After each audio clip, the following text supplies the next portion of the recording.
Hello friends. I hope आप लोग ठीक होंगे और आप लोगों की प्रिपरेशन अच्छी चल रही होगी। तो लास्ट टाइम हम लोगों ने टॉपिक वाइज क्वेश्चन सॉल्व करना स्टार्ट किया था, जो कि फूड सेफ्टी ऑफिसर एग्जाम के लिए बहुत ही इम्पोर्टेंट क्वेश्चन है। तो आज हम लोग उसी को कंटिन्यू करेंगे, जिसमें क्वेश्चन बेस्ड था फूड सेफ्टी स्टैंडर्ड एक्ट 2006 पे और फूड सेफ्टी रूल्स 2011 पे। तो नेक्स्ट क्वेश्चन जो था इसमें वो है क्वेश्चन नंबर 31।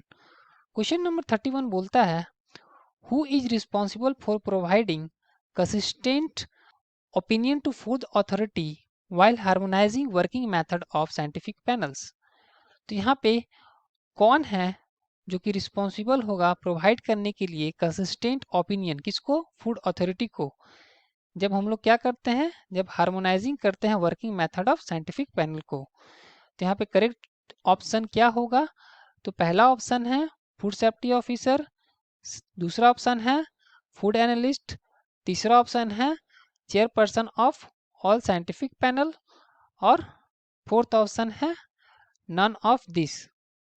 तो यहाँ पे होता क्या है कि कौन है रिस्पॉन्सिबल जो कि यहाँ पे फूड अथॉरिटी को कंसिस्टेंट ओपिनियन देगा, जबकि वहाँ पे बात होगा साइंटिफिक पैनल का वर्किंग मेथड को हार्मोनाइज करने के लिए। तो जैसे कि हम लोग जानते हैं कि सेक्शन 13 के अकॉर्डिंग साइंटिफिक पैनल बनाया जाता है और सेक्शन 14 के अकॉर्डिंग साइंटिफिक कमिटी बनाया जाता है। और जो साइंटिफिक कमिटी होता है, यहाँ पे चेयरपर्सन्स ऑफ साइंटिफिक पैनल आते हैं और यहाँ पे कौन आते हैं? Independent scientific expert. और ये इंडिपेंडेंट होते हैं और ये साइंटिफिक पैनल से बिलोंग नहीं करते हैं, जो साइंटिफिक एक्सपर्ट होते हैं। तो यहाँ पे क्या होगा? तो यहाँ पे जो साइंटिफिक कमिटी है, इसी का काम है कि वो प्रोवाइड करे कंसिस्टेंट ओपिनियन देने के लिए इसको, फूड अथॉरिटी को। तो क्योंकि साइंटिफिक कमिटी किससे बना हुआ है? चेयरपर्सन ऑफ साइंटिफिक पैनल से। तो यहाँ पे जो करेक्ट चॉइस हो जाएगा, साइंटिफिक कमिटी तो है नहीं ऑप्शन में, तो यहाँ करेक्ट चॉइस क्या हो जाएगा? Chairperson of scientific panel. तो क्वेश्चन नंबर 31 का करेक्ट चॉइस क्या हो जाएगा? Option C. देन हम लोग नेक्स्ट क्वेश्चन की तरफ मूव करते हैं। Question number 32। क्वेश्चन नंबर 32 बोलता है, chairperson of food authority should well versed in field of. तो जो चेयरपर्सन है फूड अथॉरिटी का, वो वेल वर्स्ड किस में होना चाहिए? किस फील्ड में वेल वर्स्ड होना चाहिए? वो होना चाहिए इंजीनियरिंग में, सोशल साइंस में, फूड साइंस में या मेडिसिन में। तो वो वेल वर्स्ड होना चाहिए फूड साइंस में। तो यहाँ पे ये बात कहाँ से आता है? ये बात आता है सेक्शन 5 से। सेक्शन 5 बोलता है, composition of food authority and qualification for appointment of chairperson and other member. तो यहाँ पे फूड सेक्शन 5 के अकॉर्डिंग हम लोग अगर बात करें, तो यहाँ पे बोला जाता है कंपोजिशन ऑफ फूड अथॉरिटी क्या होगा, और वहाँ पे जो चेयरपर्सन होंगे या अदर मेंबर होंगे, उनका क्वालिफिकेशन ऑफ, उनका अपॉइंटमेंट के लिए क्वालिफिकेशन क्या होगा। तो ये सेक्शन 5 में ये बात किया जाता है। तो यहाँ पे अगर हम लोग इसका सब सेक्शन 2 देखें, तो यहाँ पे बोला जाता है कि the chairperson other member of food authority shall appoint in such a manner so as to secure highest standard of competence. उनका क्या होना चाहिए? हाईएस्ट स्टैंडर्ड ऑफ कॉम्पिटेंस और broad range of relevant expertise होना चाहिए, और shall represent the broadest possible geographic distribution within the country. और उसके साथ सब सेक्शन जो 3 है उसमें बोलता है कि the chairperson shawl be appointed by central government. Chairperson को किसके द्वारा अपॉइंट किया जाता है? सेंट्रल गवर्नमेंट के द्वारा। और वहाँ पे वो कौन सा पर्सन होंगे? जो eminence in the field of food science हो, और इनका रैंक क्या होना चाहिए? Not below the rank of secretary to the government of India. तो इस क्वेश्चन का जो करेक्ट चॉइस हो जाएगा वो हो जाएगा कि ये eminence in the field of food science होना चाहिए। तो क्वेश्चन नंबर 32 का करेक्ट चॉइस ऑप्शन सी हो जाएगा। देन हम लोग नेक्स्ट क्वेश्चन की तरफ मूव करते हैं। Question number 33। क्वेश्चन 33 बोलता है, the designated officer performs the following function. तो यहाँ पे जो डेजिग्नेटेड ऑफिसर है, इनमें से ये सब फंक्शन को फॉलो करते हैं, उसमें से कौन सा फंक्शन को फॉलो नहीं करते हैं? Except A, sanction and launch prosecution, issue and cancelling licence of food business operators, seize any article of food, investigate any complaints against the food safety officers. तो यहाँ पे जो करेक्ट चॉइस हो जाएगा क्वेश्चन नंबर 33 का, वो हो जाएगा ऑप्शन सी। तो ये seize any article of food को नहीं कर सकते, ये काम किसका है, ये काम है फूड सेफ्टी ऑफिसर का, सीज करने का। तो यहाँ पे ये सैंक्शन कर सकते हैं और प्रोसिक्यूशन को लॉन्च कर सकते हैं, issue and cancel licence of food business operator और investigate any complaints against food safety officer. तो यहाँ पे क्वेश्चन के अकॉर्डिंग अगर हम लोग बात करें तो ये बात यहाँ पे सेक्शन 36 से निकल के आता है कि यहाँ पे सेक्शन 36 क्या बोलता है, function to be perform by designated officer solve as follow. तो यहाँ पे जो फंक्शन डेजिग्नेटेड ऑफिसर का होगा वो ये सब दिया गया है। तो इसका काम क्या है, टू इशू और cancel licence of food business operators. तो ये इशू और कैंसल लाइसेंस को इशू या कैंसिल कर सकता है किसका, फूड बिजनेस ऑपरेटर, जिसको कि हम लोग एफबीओ बोलते हैं। To prohibit the sale of any article of food which is in contravention to provision of this act and rules and regulation made there under। तो यहाँ पे प्रोहिबिट कर सकते हैं एनी आर्टिकल ऑफ फूड का cell को अगर वो कॉन्ट्रावेन करता है हमारा जो फूड एक्ट है, रूल है और रेगुलेशन जो इस एक्ट के अंडर में बनाया जाता है, अगर उसको कॉन्ट्रावेन करता है, उसके प्रोविजंस को कॉन्ट्रावेन करता है। देन सी बोलता है to receive report and samples of article of food from food safety officer. तो इसका और काम क्या होता है, टू रिसीव करना रिपोर्ट और samples of article from food safety officer से रिपोर्ट और सैंपल को यहाँ पे ये रिसीव करेगा। कौन सा फूड सेफ्टी ऑफिसर से ये रिसीव करेगा, जो इस डेजिग्नेटेड ऑफिसर के जुरिस्डिक्शन में आते हैं। फिर फंक्शन डी बोलता है to make recommendation to commissioner of food safety for sanction to launch prosecution in case of contravention punishable with imprisonment. अगर जो कॉन्ट्रावेंशन हुआ है फूड बिजनेस ऑपरेटर के द्वारा, वहाँ पे अगर जो कॉन्ट्रावेंशन हुआ है वो अगर पनिशेबल है किसके साथ, इम्प्रिजनमेंट के साथ। तो यहाँ पे अगर वहाँ पे इम्प्रिजनमेंट का बात आ रहा है तो यहाँ पे रिकमेंड करेगा डेजिग्नेटेड ऑफिसर किसको, कमिश्नर ऑफ फूड सेफ्टी को। देन फंक्शन ई बोलता है टू सैंक्शन और launch prosecution in case of contraventions punishable with fine.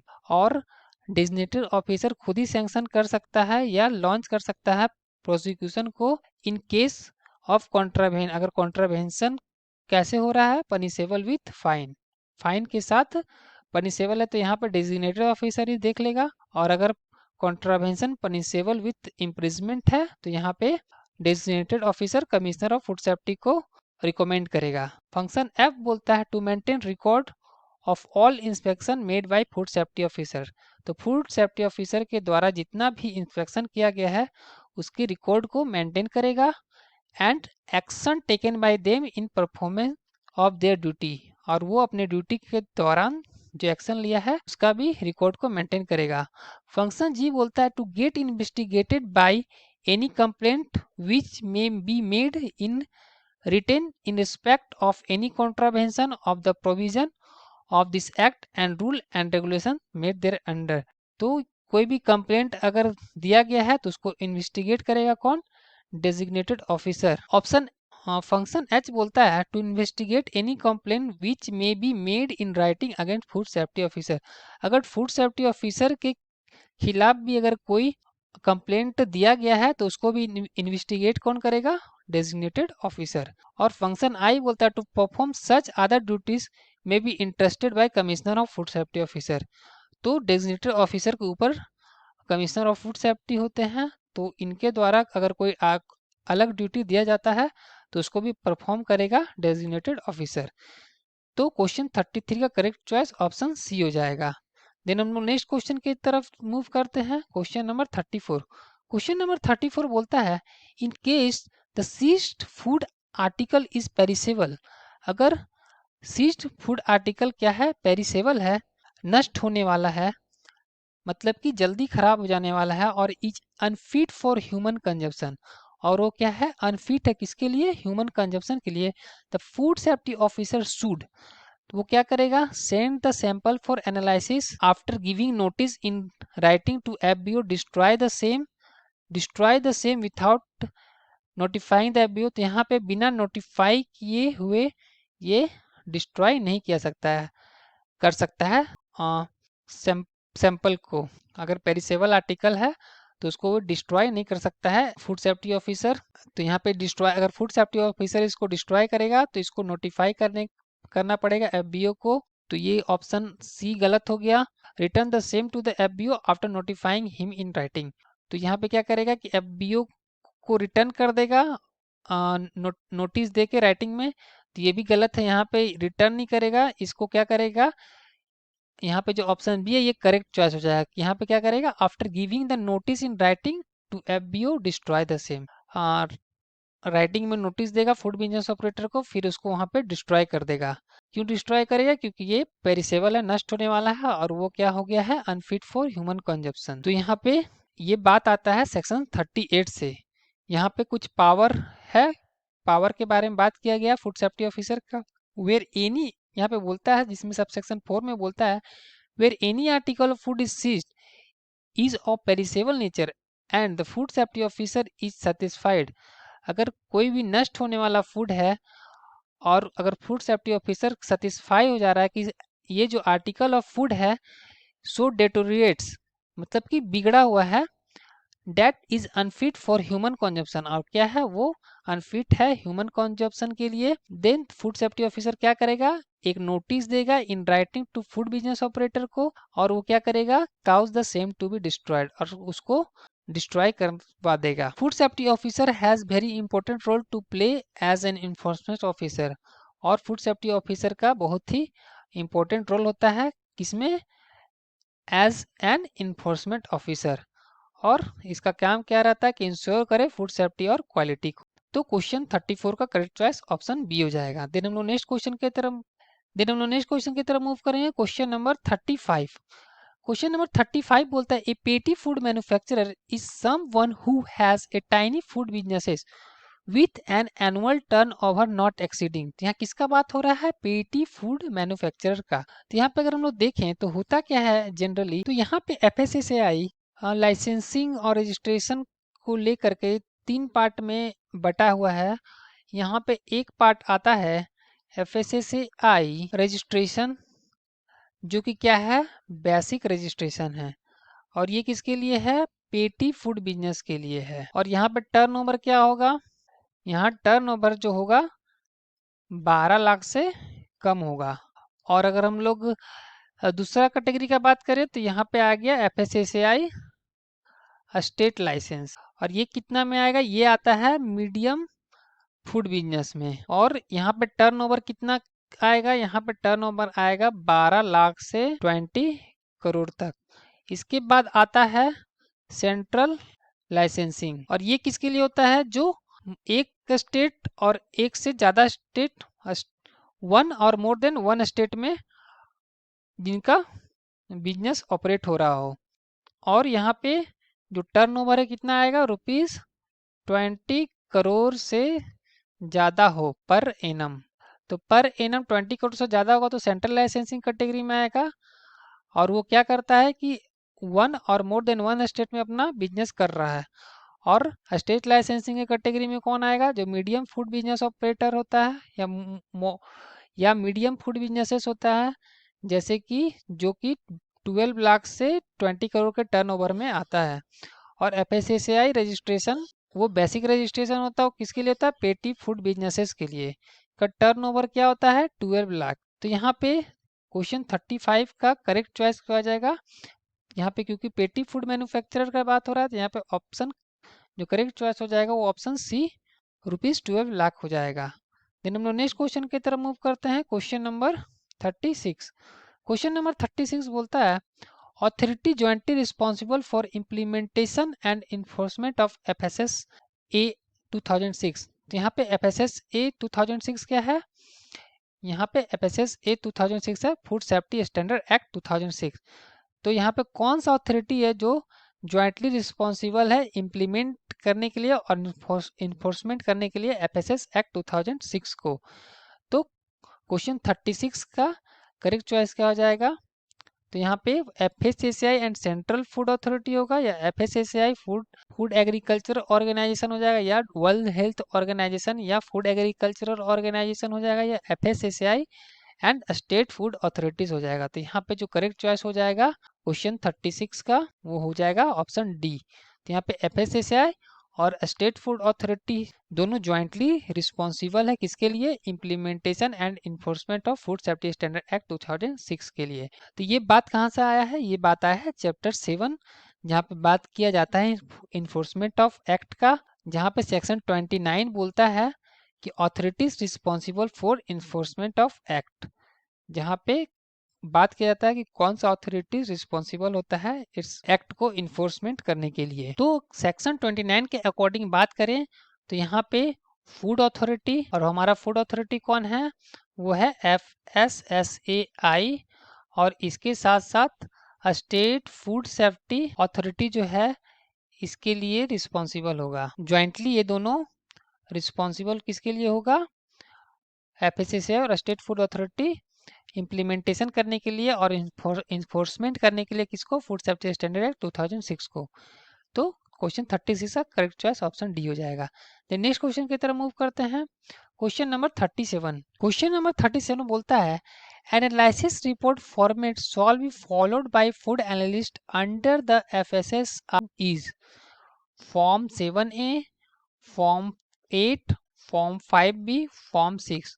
तो ये क्वेश्चन में बात हो रहा है कि जो एनालिसिस रिपोर्ट है उसका जो फॉर्मेट होगा, जो कि फॉलो किसके द्वारा करना है? फूड एनालिस्ट के द्वारा, फूड सेफ्टी स्टैंडर्ड रूल 2011 के अंडर में। तो फूड सेफ्टी स्टैंडर्ड रूल के अंडर में बहुत सारा फॉर्म दिया गया है। तो किस फॉर्मेट को फूड एनालिस्ट यूज करेगा? किस फॉर्म के फॉर्मेट को फूड एनालिस्ट को यूज करना है एनालिसिस रिपोर्ट को बनाने के लिए? तो यहाँ पे इसका करेक्ट चॉइस हो जाएगा क्वेश्चन 37 का, वो हो जाएगा ऑप्शन ए, फॉर्म 7A। फॉर्म 7A को लगाते हैं एनालिसिस रिपोर्ट में। तो यहाँ पे अगर हम लोग डिफरेंट फॉर्म का बात कर ले तो यहाँ टोटल 11 फॉर्म का बात किया गया है फूड सेफ्टी स्टैंडर्ड रूल 2011 में, जिसमें फॉर्म 1 बात करता है एफिडेविट के बारे में। तो फॉर्म ऑफ एफिडेविट जो है इसके बारे में फॉर्म 1 में बात किया गया है, जिसमें बात होता है scissor of book of account and other document. और देन फॉर्म 2 का बात आता है तो फॉर्म 2 में होता है सीजर मेमो। फॉर्म 2 में होता है सीजर मेमो, और ये सीजर मेमो किसके लिए होता है? तो ये फूड सेफ्टी ऑफिसर के द्वारा किसको दिया जाता है? Seizure memo food safety officer के द्वारा अब फूड बिजनेस ऑपरेटर को दिया जाता है, जिससे कि आर्टिकल ऑफ फूड को सीज किया गया है। देन फॉर्म 3 आता है। फॉर्म 3 होता है form of order of seizure. तो ये जो form of order of seizure है ये किस लिए होता है? तो यहाँ पर फूड सेफ्टी ऑफिसर जो है वो फूड बिजनेस ऑपरेटर के लिए एक ऑर्डर बनाता है। तो फॉर्म 3 जो है यह form of order of seizure. तो यहाँ पे एक ऑर्डर बनाता है फूड सेफ्टी ऑफिसर किसके लिए? फूड बिजनेस ऑपरेटर के लिए। देन हम लोग फॉर्म 4 की तरफ मूव करते हैं। फॉर्म 4 बोलता है फॉर्म ऑफ श्योरिटी बॉन्ड। ये किसके लिए है? फॉर्म ऑफ श्योरिटी बॉन्ड ये किसके लिए होता है? ये श्योरिटी बॉन्ड जो होता है इसमें क्या होता है? तो फॉर्म 4 किसके बारे में बात करता है? Form of surety bond. तो फॉर्म ऑफ श्योरिटी बॉन्ड में क्या होता है? तो यहाँ पे क्या होता है कि जो फूड सेफ्टी ऑफिसर है तो वो जब आर्टिकल ऑफ फूड को सेफ कस्टडी में रखता है, किसके सेफ कस्टडी में? फूड बिजनेस ऑपरेटर के अगर सेफ कस्टडी में किसी भी आर्टिकल ऑफ फूड को रखता है तो यहाँ पे फॉर्म ऑफ श्योरिटी बॉन्ड का यूज किया जाता है, कि जो कि किस में आता है? फॉर्म 4 में।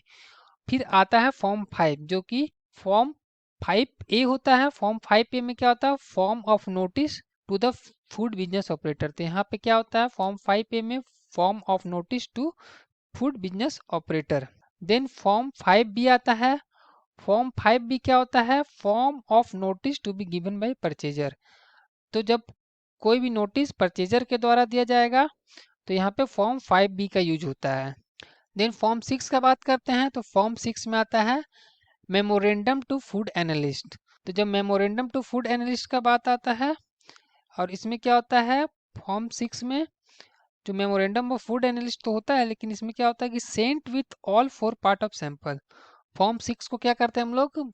ये मेमोरेंडम होता है फूड एनालिस्ट के लिए, जो कि जो 4 पार्ट में सैंपल को 4 पार्ट में बांटा जाता है, उन सभी के साथ फॉर्म 6 को लगाया, उन सभी में फॉर्म 6 को डाला जाता है। तो ये क्या होता है कि ये sent with all 4 part of sample में सेंड किया जाता है। देन हम लोग फॉर्म 7A का बात करते हैं। तो फॉर्म 7A क्या है, इसमें रिपोर्ट ऑफ फूड एनालिस्ट आता है। तो जो रिपोर्ट तैयार करेगा फूड एनालिस्ट, उसमें सब में क्या लगाएगा, फॉर्म 7A को लगाएगा, है ना। और ये क्या हो जाता है कि ये दोनों के लिए होता है, ये फूड सेफ्टी ऑफिसर और परचेजर कंप्लेंट दोनों के लिए होता है। जो रिपोर्ट ऑफ फूड एनालिस्ट होता है ये दोनों के लिए होता है, for both food safety officer के लिए भी होता है और परचेजर कंप्लेंट के लिए भी होता है। देन फॉर्म 8 का बात करते हैं। फॉर्म 8 जो होता है वो form of appeal before the designated officer होता है। जब हम लोग डेजिग्नेटेड ऑफिसर के, जब जो एफबीओ है वो अगर अपील करता है किसके आगे, डेजिग्नेटेड ऑफिसर के आगे अगर हम अपील करता है तो ये फॉर्म 8 का यूज करेगा। देन फॉर्म 9 का यूज क्या होता है, फॉर्म 9 होता है फॉर्म ऑफ नॉमिनेशन, और ये किसके द्वारा यूज होता है, nomination of person by a company. Then form 10 आता है। फॉर्म 10 आता है form of appeal before the food safety appellate tribunal. तो जब फॉर्म ऑफ अपील बोलेगा तो ये आता है फॉर्म 10, और ये किसके लिए होता है, जब अपील करते हैं फूड सेफ्टी अपीलेट ट्रिब्यूनल के सामने। और यहाँ पे फॉर्म 11 किसके लिए होता है, सर्टिफिकेट ऑफ एनालिसिस, जिसको COA भी बोलते हैं। तो सर्टिफिकेट ऑफ एनालिसिस किसके द्वारा, रेफरल फूड लेबोरेटरी के द्वारा जब सर्टिफिकेट ऑफ एनालिसिस दिया जाता है तो यहाँ पे फॉर्म 11 को यूज किया जाता है। देन हम लोग नेक्स्ट क्वेश्चन की तरफ मूव करेंगे। तो क्वेश्चन 37 का करेक्ट चॉइस क्या हो जाएगा, फॉर्म 7A, मतलब ऑप्शन ए। तो जो एनालिसिस रिपोर्ट होगा फूड एनालिस्ट का, तो उसमें फॉर्म 7A फूड एनालिस्ट लगाएगा। देन हम लोग नेक्स्ट क्वेश्चन की तरफ मूव करते हैं। Question number 38। क्वेश्चन नंबर 38 बोलता है the mandate assigned to food authority is. तो जो मैंडेट असाइन किया जाता है फूड अथॉरिटी को, वो क्या है, laying down science based standard for food, for article of food. तो ये सही है कि जो भी फूड अथॉरिटी स्टैंडर्ड बनाएगा वो किस पे होगा, साइंस बेस्ड होगा। टू फैसिलिटेट फूड सेफ्टी को फैसिलिटेट करेगा, ये भी सही है। टू रेगुलेट, मैन्युफैक्चर को रेगुलेट करेगा, स्टोरेज को रेगुलेट करेगा, डिस्ट्रीब्यूशन को रेगुलेट करेगा, सेल को रेगुलेट करेगा, इंपोर्ट को भी रेगुलेट करेगा। तो क्वेश्चन नंबर 38 का करेक्ट चॉइस क्या हो जाएगा, option D. Then next question की तरफ मूव करेंगे। Question number 39। क्वेश्चन नंबर 39 बोलता है as per food safety standard act FSMS stand for. तो यहाँ पे अगर हम लोग बात करें कि फूड सेफ्टी स्टैंडर्ड एक्ट के अकॉर्डिंग, तो FSMS का फुल फॉर्म क्या होता है, तो FSMS का फुल फॉर्म होता है food safety standard, food safety management system. FSMS का फुल फॉर्म क्या होता है, फूड सेफ्टी मैनेजमेंट सिस्टम। तो यहाँ पे ऑप्शन बी में है फूड सेफ्टी मैनेजमेंट सिस्टम। तो क्वेश्चन 39 का करेक्ट चॉइस ऑप्शन बी हो जाएगा। तो यहाँ पे जो FSMS का बात आता है फूड सेफ्टी स्टैंडर्ड एक्ट में, तो ये आता है सेक्शन 44 में आता है। सेक्शन 44 बोलता है रिकॉग्नाइजेशन ऑफ ऑर्गेनाइजेशन और agency for food safety audit. तो यहाँ पे सेक्शन 44 बोलता है कि एक ऑर्गेनाइजेशन को रिकॉग्नाइज करो या फिर कोई एजेंसी को रिकॉग्नाइज करो जो कि फूड सेफ्टी ऑडिट करे। तो फूड अथॉरिटी में रिकॉग्नाइज एनी ऑर्गेनाइजेशन और agency for purpose of food safety audit, किसके लिए, फूड सेफ्टी ऑडिट के लिए, या checking compliance with food safety management system, या फिर फूड सेफ्टी, यहाँ पे बात आ रहा है देखिए फूड सेफ्टी मैनेजमेंट सिस्टम का, FSMS required under this act और the rules and regulation made there under. और यहाँ पे अगर हम लोग सेक्शन 16 का सब सेक्शन 2 देखें, जहाँ पे किसका बात होता है, फूड अथॉरिटी में रेगुलेशन स्पेसिफाई करे। तो यहाँ पे जो फूड अथॉरिटी है वो रेगुलेशन बना के स्पेसिफाई करे कि the mechanism and guideline for accreditation of certification body engaged in certification of food safety management system for the food business. तो यहाँ पे भी बात आ रहा है फूड सेफ्टी मैनेजमेंट सिस्टम का। तो FSS एक्ट 2006 के अकॉर्डिंग जो FSMS का फुल फॉर्म हो जाएगा वो हो जाएगा food safety management system, food safety management system. और फूड सेफ्टी मैनेजमेंट सिस्टम क्या है? ये एक सेट ऑफ सिस्टम है जो कि inter related and which when use in combination to ensure that food is safe for human consumption. तो इसका जब यूज होता है फूड सेफ्टी मैनेजमेंट सिस्टम का, तो हम लोग ये इंश्योर कर सकते हैं कि फूड सेफ है ह्यूमन कंजप्शन के लिए। It includes procedures and control laid down by FSSAI। इसमें कौन सा प्रोसीड्योर्स इंक्लूड होगा? जो कि प्रोसीड्योर और कंट्रोल इंक्लूड होगा जो कि किसके द्वारा लेट डाउन किया गया है? FSSAI के द्वारा। इट इनकॉर्पोरेट्स, इसमें क्या क्या आता है? गुड मैन्युफैक्चरिंग प्रैक्टिसेस को ये इनकॉर्पोरेट करता है और गुड हाइजीनिक प्रैक्टिसेस को इनकॉर्पोरेट करता है और HACCP को यहाँ पे इनकॉर्पोरेट करता है, जो कि होता है hazard analysis and critical control point. Hazard analysis at critical control point. Then हम लोग नेक्स्ट क्वेश्चन की तरफ मूव करेंगे, क्वेश्चन नंबर 40। क्वेश्चन नंबर 40 बोलता है when was food safety standard authority of India was establish. तो जो food safety standard authority of India वो कब स्टेब्लिश हुआ था? तो ये स्टेब्लिश हुआ था 2008 को। तो food safety standard authority of India जो है ये स्टेब्लिश हुआ था 2008 को। तो यहाँ पे जो FSSAI है वो स्टेब्लिश हुआ था, किया गया था फॉर्मर यूनियन मिनिस्टर डॉक्टर अनबुमनी रामाडोज जो गवर्नमेंट ऑफ इंडिया का है ऑन 5 सितंबर 2008। किसके अंडर में? फूड सेफ्टी स्टैंडर्ड एक्ट 2006 में। तो FSS एक्ट 2006 के अंडर में क्या बना? FSSAI बना। और ये जो फूड सेफ्टी स्टैंडर्ड एक्ट है ये ऑपरेशनलाइज हुआ था इन ईयर, ये 2011 में ऑपरेशनलाइज हुआ था। जो FSS एक्ट है यहाँ पे 2006 नहीं होगा, ये 2011 होगा। इसका सोर्स हम लास्ट में डिस्कस करते हैं। देन नेक्स्ट क्वेश्चन की तरफ मूव करते हैं, क्वेश्चन 40 का। इसको कंफ्यूजन में भी रखिएगा आप लोग अभी। नेक्स्ट क्वेश्चन नंबर 41 की तरफ मूव करते हैं। क्वेश्चन नंबर 41 बोलता है the full form of FSSAI is. तो FSSAI का फुल फॉर्म क्या होगा? तो ये क्वेश्चन अभी हम लोग इतना बार इसको पढ़ रहे हैं तो ये आसान है, पर ये प्रीवियस ईयर में पूछा गया है। तो FSSAI का फुल फॉर्म क्या होता है? तो ये होता है food safety standard authority of India. Food safety and standard authority of India. तो क्वेश्चन नंबर 41 का करेक्ट चॉइस क्या हो जाएगा? Option C. तो नेक्स्ट क्वेश्चन की तरफ मूव करते हैं, क्वेश्चन नंबर 42। क्वेश्चन नंबर 42 बोलता है the head office of food safety and standard authority of India is located in. तो जो हेड ऑफिस है FSSAI का वो कहाँ पे है? ये लोकेटेड है दिल्ली में। तो क्वेश्चन 42 का करेक्ट चॉइस क्या हो जाएगा? Option A. Then next question की तरफ मूव करते हैं, क्वेश्चन नंबर 43। क्वेश्चन नंबर 43 बोलता है the chairperson and the member other than ex officio member of FSSAI hold office for dash year. तो कितना ईयर के लिए ऑफिस को होल्ड करते हैं? तो ये ऑफिस को होल्ड करते हैं 3 ईयर के लिए। तो ये बात कहाँ से आता है? सेक्शन 7 का सब सेक्शन 1 से। देन नेक्स्ट क्वेश्चन की तरफ हम लोग मूव करते हैं, और अगर हम लोग क्वेश्चन 43 में एक्स ऑफिशियो मेंबर मतलब क्या, यहाँ पे क्या हो गया कि एक ही टाइम में 2 ऑफिस को होल्ड करते हैं, एक ही टाइम पे 2 ऑफिस को होल्ड करते हैं। तो यहाँ पे किसका बात हो रहा है? चेयरपर्सन और member other than ex officio member को छोड़ के यहाँ पे जो ये चेयरपर्सन और member other than ex officio member हो गया, वो ऑफिस को कितना दिन के लिए होल्ड करते हैं? तो ये होल्ड करते हैं 3 ईयर के लिए, 3 ईयर के लिए। देन क्वेश्चन नंबर 44 की तरफ मूव करेंगे। क्वेश्चन नंबर 44 बोलता है food analyst after receiving the sample from the food safety officer.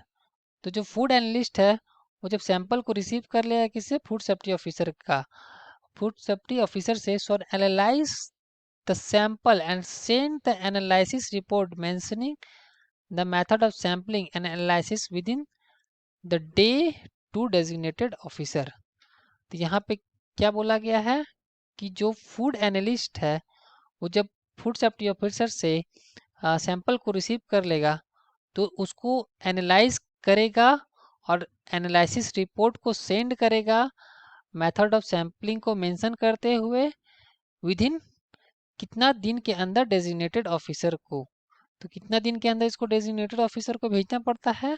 तो क्वेश्चन 44 का करेक्ट चॉइस क्या होगा, 7, 14, 20, 21। तो करेक्ट चॉइस हो जाएगा ऑप्शन बी, 14 डे में इसको भेजना पड़ता है। किसको, डेजिग्नेटेड ऑफिसर को, एनालिसिस करके, एनालिसिस रिपोर्ट बना के। तो सेक्शन 45 में फूड एनालिस्ट का बात किया जाता है और सेक्शन 46 में फंक्शन ऑफ फूड एनालिस्ट के बारे में बात की जाता है। दोनों सेक्शन बहुत इंपॉर्टेंट है, सेक्शन 45 फूड एनालिस्ट के लिए, section 46 function of food analyst के लिए। देन हम लोग नेक्स्ट क्वेश्चन की तरफ मूव करते हैं, क्वेश्चन नंबर 45। क्वेश्चन नंबर 45 बोलता है, according to FSSAI dash shall not below the rank of sub divisional officer to be in charge of food safety administrator in such area as may be specified by regulations। तो यहाँ पे बोलता है according to food safety standard authority of India dash shall not below the rank of sub divisional officer. तो ये सब divisional officer के rank से नीचे नहीं होना चाहिए और in in charge in food safety administrator in such area may be specified by regulation. Regulation से जो स्पेसिफाई किया गया है उसके according in charge of food safety administrator, food safety administration हो तो वो कौन है, फूड सेफ्टी ऑफिसर है या डेजिग्नेटेड ऑफिसर है या असिस्टेंट कमिश्नर है या कमिश्नर है। तो इसको, इस क्वेश्चन को सॉल्व करने से पहले हम लोग कुछ कॉन्सेप्ट को पढ़ लेते हैं। तो यहाँ पे जो फूड अथॉरिटी है जिसको हम लोग FSSAI बोलते हैं, तो यहाँ पे जो चेयरपर्सन होते हैं, सबसे पहले चेयरपर्सन को देखेंगे। तो चेयरपर्सन जो है appointed by central government. Chairperson को कौन अपॉइंट करता है, इनको अपॉइंट करता है सेंट्रल गवर्नमेंट, जो कि क्या होना चाहिए, not below the rank of secretary to the government of India. जो secretary to the government of India के नीचे नहीं होना चाहिए। और चेयरपर्सन किस में इन्वॉल्व होता है, ये इन्वॉल्व होते हैं गवर्निंग वर्क में। और इसी में member other than ex ex officio होते हैं उनको कौन अपॉइंट करता है, तो वो appointed by the central government. जो member other than ex officio होते हैं, एक्स ऑफिसियो मेंबर वो हो गया जो एक टाइम में दो ऑफिस को होल्ड करते हैं। तो यहाँ पे किनका बात हो रहा है, अदर देन एक्स ऑफिसियो। तो ये किनके द्वारा अपॉइंट किए जाते हैं, ये अपॉइंट किए जाते हैं on the recommendation of selection committee. ये सिलेक्शन कमिटी के रिकमेंडेशन पे अपॉइंट किए जाते हैं। देन इसके बाद आता है एक्स ऑफिसियो मेंबर। जो एक्स ऑफिसियो मेंबर है ये अपॉइंटेड किए जाते हैं सेंट्रल गवर्नमेंट के द्वारा ही। लेकिन यहाँ पे जो होता है ये तो not below the rank of joint secretary to the government of India. तो जो एक्स ऑफिसियो मेंबर होता है वो not below the rank of joint secretary to government of India होना चाहिए। अब यहाँ पे हम लोग बात करते हैं कि फूड अथॉरिटी में चीफ एग्जीक्यूटिव ऑफिसर भी आते हैं। तो ये चीफ एग्जीक्यूटिव ऑफिसर को कौन अपॉइंट करता है, ये भी अपॉइंटेड होते हैं सेंट्रल गवर्नमेंट के द्वारा। और इनका रैंक क्या होना चाहिए, not below the rank of additional secretary to the government. क्या होना चाहिए, not below the rank of additional secretary to government. और जो चीफ एग्जीक्यूटिव ऑफिसर होते हैं वो legal representative of food authority होते हैं और ये इन्वॉल्व होते हैं एडमिनिस्ट्रेटिव वर्क में। देन इसके बाद आता है कमिश्नर ऑफ फूड सेफ्टी, जिसको हम लोग CFS से डिनोट करते हैं। ये अपॉइंटेड बाय स्टेट गवर्नमेंट और ये क्या होना चाहिए, not below the rank of commissioner and secretary to the state government. फिर उसके बाद आता है डेजिग्नेटेड ऑफिसर।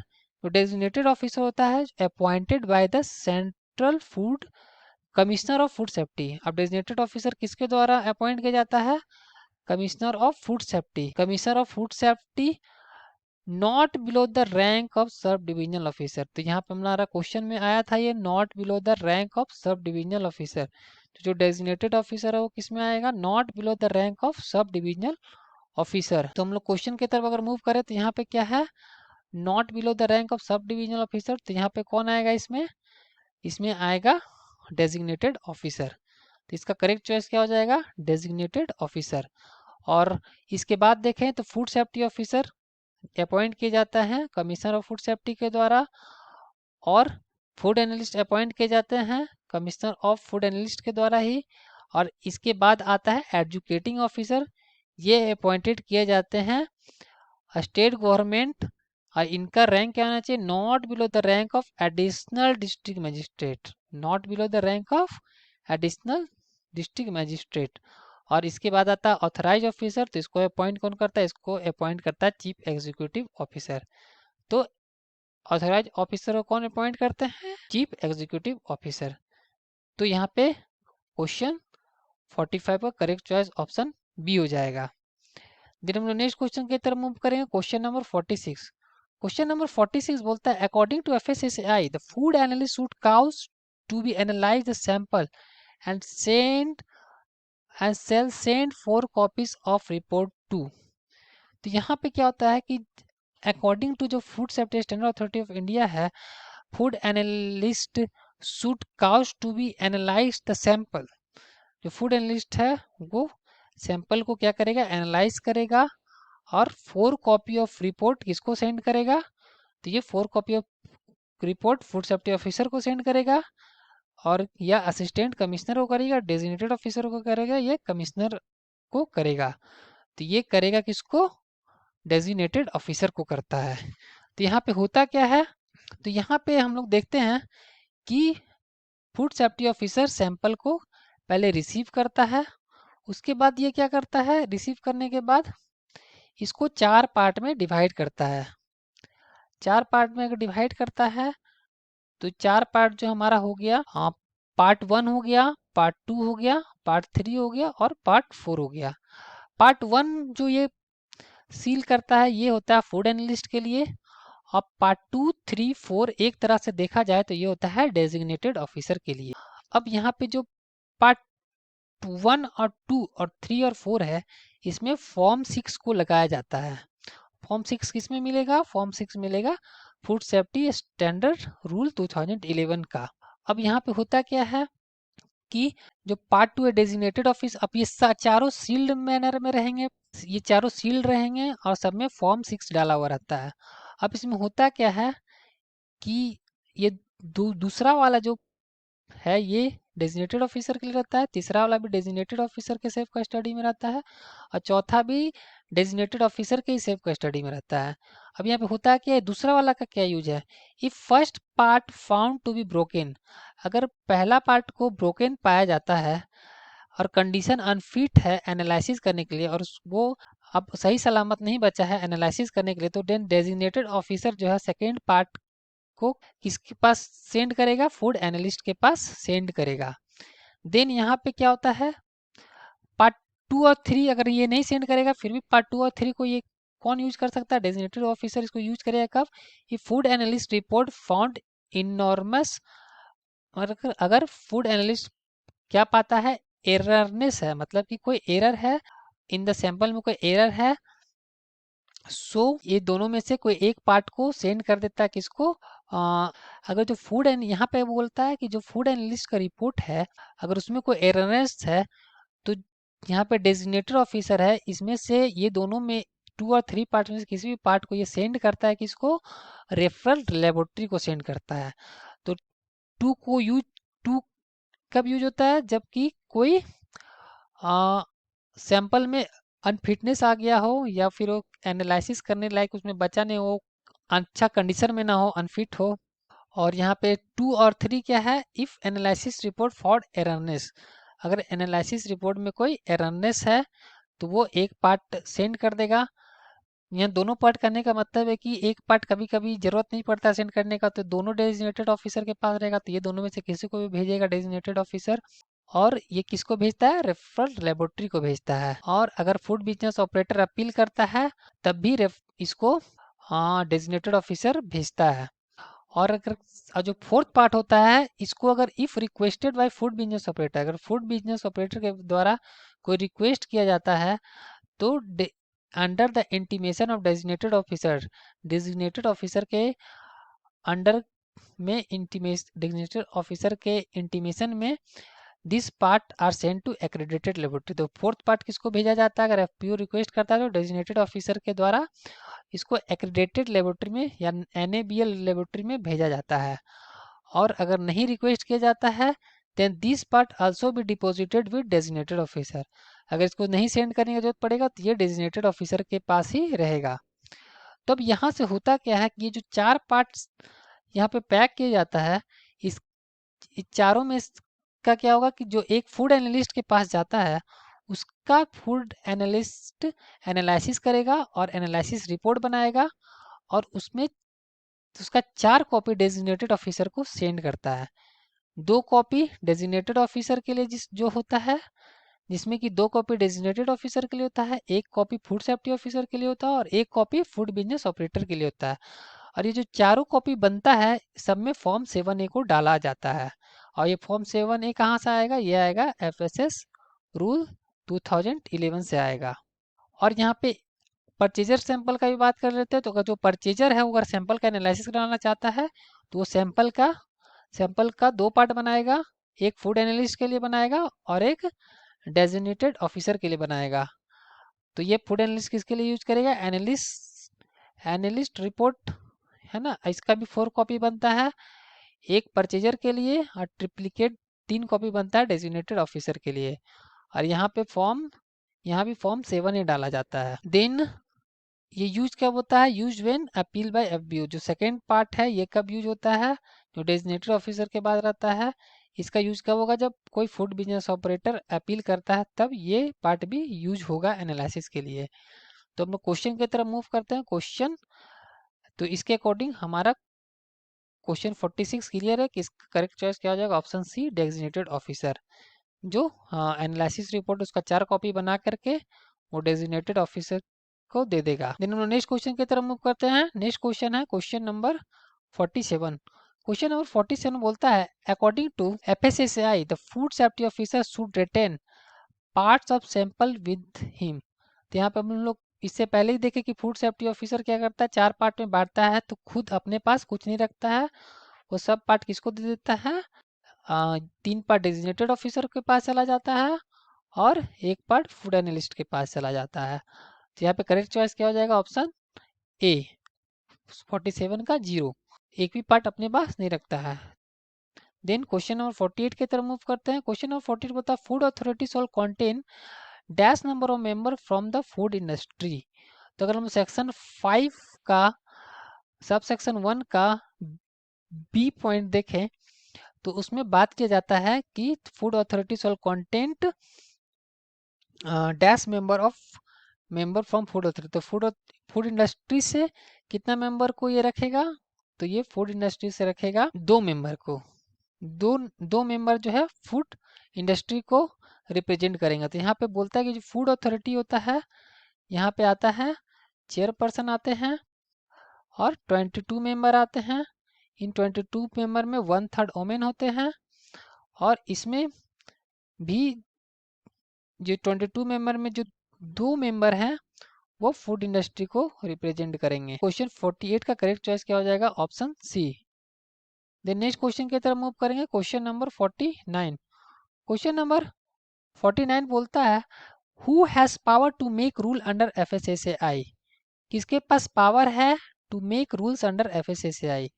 तो ये पावर किसके अंडर है? ये रूल बना है FSSAI के अंडर में, तो रूल का बात हो रहा है। तो यहाँ पे हम लोग अगर सेक्शन 91 से बात आता है रूल का और सेक्शन 92 से बात आता है कि सेंट्रल गवर्नमेंट जो है वो रेगुलेशन बनाएगा, और सेक्शन 91 से बात आता है कि सेंट्रल गवर्नमेंट है रूल बनाएगा। तो यहाँ पे क्वेश्चन 49 का करेक्ट चॉइस क्या हो जाएगा? सेंट्रल गवर्नमेंट जो है वो रूल बना सकता है। तो सेंट्रल गवर्नमेंट रूल भी बना सकता है, रेगुलेशन भी बना सकता है। सेक्शन 91 के अकॉर्डिंग रूल बना सकता है और सेक्शन 92 के अकॉर्डिंग रेगुलेशन बना सकता है। देन हम लोग क्वेश्चन नंबर 50 की तरफ मूव करते हैं।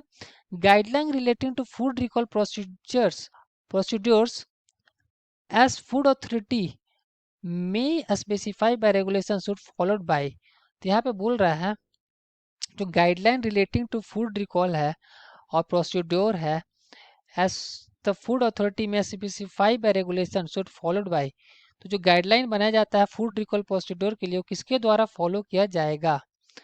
तो ये बात आता है फूड रिकॉल प्रोसीड्योर का, जो बात आता है सेक्शन नंबर 28 से। ये बहुत इंपॉर्टेंट, ये सब याद रखना होगा कि सेक्शन 28 से किसका बात आता है? फूड रिकॉल प्रोसीड्योर का।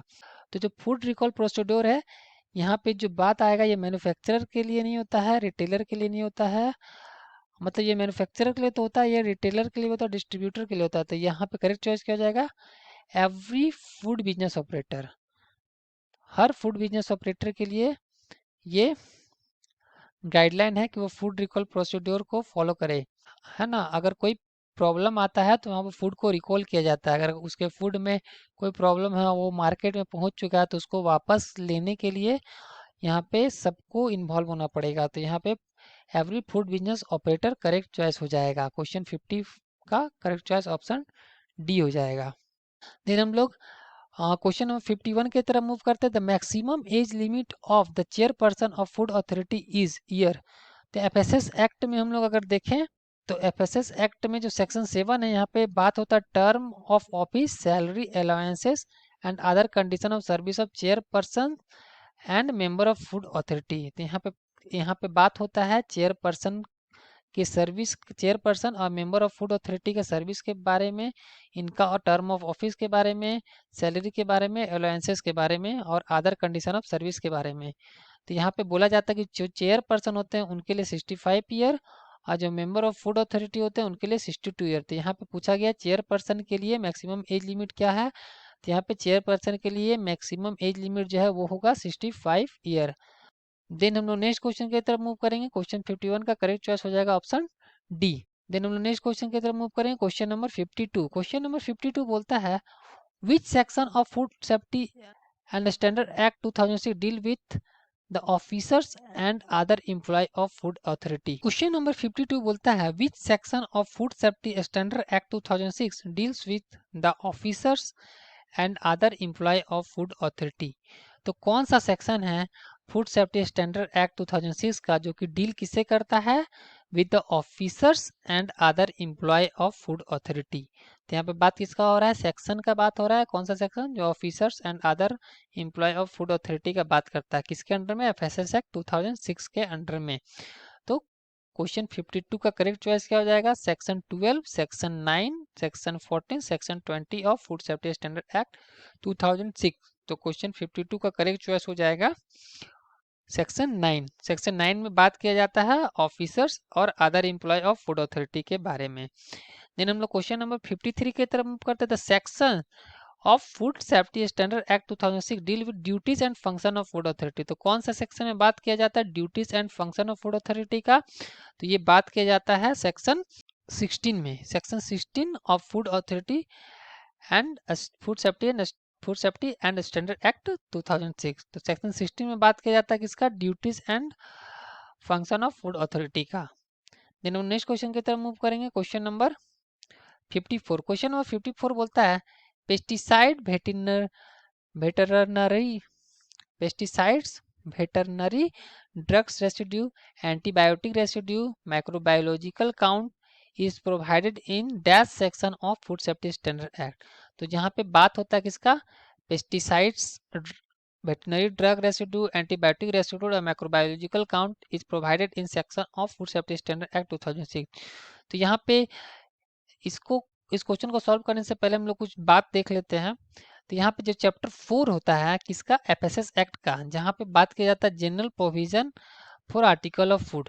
तो आर्टिकल ऑफ फूड के लिए जनरल प्रोविजन है जिसमें सेक्शन 90 से 24 इंपॉर्टेंट हो जाता है बहुत, जिसमें सेक्शन 19 बोलता है use of food additive for processing aid. Section 19 किसके लिए होता है, यूज ऑफ फूड एडिटिव और प्रोसेसिंग एड्स। सेक्शन 20 किसका बात आता है, contaminant naturally occurring toxin substance और हैवी मेटल्स। जब contaminants, naturally occurring toxic substances और हैवी मेटल्स एटेस्ट्रा का बात होता है तो ये सेक्शन 20 में आ जाएगा। देन सेक्शन 21 आता है जहाँ पे pesticides, veterinary drug residues, antibiotic residues and microbiological count आता है। तो यहाँ पे आ जाएगा कौन सा, सेक्शन 21। सेक्शन 22 में क्या होता है, genetically modified food, organic foods, functional foods, proprietary foods etcetera आता है। और सेक्शन 23 में क्या आता है, packaging and labelling of food आता है। सेक्शन 23 में क्या आता है, packaging and labelling of food. और सेक्शन 24 में क्या आता है, restriction of advertisement and provision as unfair trade practices. तो यहाँ पे अगर हम लोग देखें तो यहाँ पे हम लोग का जो क्वेश्चन था वो था पेस्टिसाइड्स और वेटनरी ड्रग पे, तो ये इसका सेक्शन क्या है, 21। तो क्वेश्चन 54 का करेक्ट चॉइस ऑप्शन सी हो जाएगा, section 21 of food safety standard act 2006। तो क्वेश्चन 54 का करेक्ट चॉइस क्या हो जाएगा, ऑप्शन सी। देन हम लोग नेक्स्ट क्वेश्चन की तरफ मूव करेंगे, क्वेश्चन नंबर 55। क्वेश्चन नंबर 55 बोलता है section 80 of food safety standard act 2006 provide. तो जो सेक्शन 18 है फूड सेफ्टी स्टैंडर्ड एक्ट का, वो क्या प्रोवाइड करता है, ये प्रोवाइड करता है general principle to be followed in administration of act. तो सेक्शन 18 ये शुरू का ही सारा सेक्शन है, तो शुरू का सेक्शन तो इम्पोर्टेंट है ही। तो यहाँ पे सेक्शन 18 बोलता है general principles to be followed in the administration of act. तो जनरल प्रिंसिपल्स जो फॉलो किया जाता है उसके बारे में सेक्शन 18 में बात होता है। तो यहाँ पे करेक्ट ऑप्शन क्या हो जाएगा, general principle to be followed in the administration of act. Then हम नेक्स्ट क्वेश्चन की तरफ मूव करेंगे, क्वेश्चन नंबर 56। क्वेश्चन नंबर 56 बोलता है which section of food safety and standard act 2000 deals with the composition of food authority, qualification for appointment of its chairperson and other member. तो कौन बात करता है कंपोजिशन और qualification for appointment of chairperson और other member के लिए, कौन सा सेक्शन बात करता है, तो ये बात करता है सेक्शन 5। सेक्शन 5 में बात होता है कंपोजिशन क्या होगा फूड अथॉरिटी का, और उसका क्वालिफिकेशन क्या होगा, है ना। और क्वेश्चन और सेक्शन 4 बात करता है किसके बारे में, सेक्शन 4 बात करता है कि फूड अथॉरिटी का एस्टेब्लिशमेंट किया जाएगा। एस्टेब्लिशमेंट ऑफ फूड अथॉरिटी के बारे में बात करता है सेक्शन 4। और सेक्शन 5 आ गया, ये कंपोजिशन ऑफ फूड अथॉरिटी के बारे में बात करता है। देन हम लोग नेक्स्ट क्वेश्चन की तरफ मूव करेंगे, क्वेश्चन नंबर 57। क्वेश्चन नंबर 57 बोलता है section 12 of food safety standard act deal with. तो सेक्शन 12 में किसको डील करते हैं, तो यहाँ पे बहुत इंपॉर्टेंट है सेक्शन 12। तो यहाँ पे सेक्शन 11 12 दोनों को याद रखना है। सेक्शन 11 सेंट्रल एडवाइजरी कमेटी जिसको CSE से डिनोट करते हैं, और सेक्शन 12 जिसको फंक्शन ऑफ CSE। तो सेंट्रल एडवाइजरी कमेटी सेक्शन 11 हो गया और उसका फंक्शन हो गया सेक्शन 12। तो यहाँ पे सेक्शन 12 जो हो किसके बारे में बात करता है, function of central advisory committee के बारे में। तो क्वेश्चन 57 का करेक्ट चॉइस क्या हो जाएगा, ऑप्शन ए। देन हम लोग नेक्स्ट क्वेश्चन की तरफ मूव करेंगे, क्वेश्चन नंबर 58। क्वेश्चन नंबर 58 बोलता है which section of food safety standard act 2006 deals with the establishment of food safety standard authority of India. तो यहाँ पे किसका बात हो रहा है, establishment of food safety standard authority of India किस सेक्शन से ये बात आता है, तो ये बात आता है अभी कुछ दिन पहले ही, इससे पहले वाला क्वेश्चन में देखे कि सेक्शन 4 से बात आता है कि फूड अथॉरिटी का एस्टेब्लिशमेंट होगा। और हमारा फूड अथॉरिटी कौन है, वो है FSSAI, food safety standard authority of India. Then next question की तरफ मूव करते हैं, question number 59। Section 10 of food safety standard act 2006 deal with. तो सेक्शन 10 है FSS एक्ट 2006 का, वो किससे डील करता है, तो ये डील करता है responsibility of food business operator से। तो जो responsibilities of food business operator होता है ये आता है सेक्शन 10 में FSS एक्ट 2006 का। देन हम लोग नेक्स्ट क्वेश्चन की तरफ मूव करते हैं, क्वेश्चन नंबर 60। क्वेश्चन नंबर 60 बोलता है food safety standard act 2006 operationalised on. तो ये कब ऑपरेशनलाइज्ड हुआ था, तो FSS एक्ट 2006 ऑपरेशनलाइज्ड हुआ था 5 अगस्त 2011 को। तो इसका सोर्स है कुछ, तो ये सोर्स FSSAI का एक लेक्चर है जिसमें रोड मैप के बारे में बात किया गया है, जिसमें बोला गया है कि ये 1916 में से लेकर के यहाँ पे 2018 के बारे में बात किया गया, जिसमें 2011 में जो बात किया गया है, यहाँ पे बात किया गया है ऑपरेशनलाइजिंग द FSS एक्ट। तो यहाँ पे ऑपरेशनलाइजिंग द जो FSS एक्ट है इसके बारे में बात किया गया है। और ये जो स्क्रीन पे आ रहा है पिक्चर, ये लिया गया है FSSAI का एक लेक्चर है, उसी में ये बताया गया है। तो यहाँ से 2011 ऑपरेशनलाइजिंग है, और इसका और भी सोर्स हम टेलीग्राम चैनल पे डाल देंगे, जिसका लिंक मैं नीचे डाल दूंगा। तो यहीं तक रहने देते हैं। तो यहाँ पे क्वेश्चन 60 का करेक्ट चॉइस हो जाएगा ऑप्शन बी। Thank you.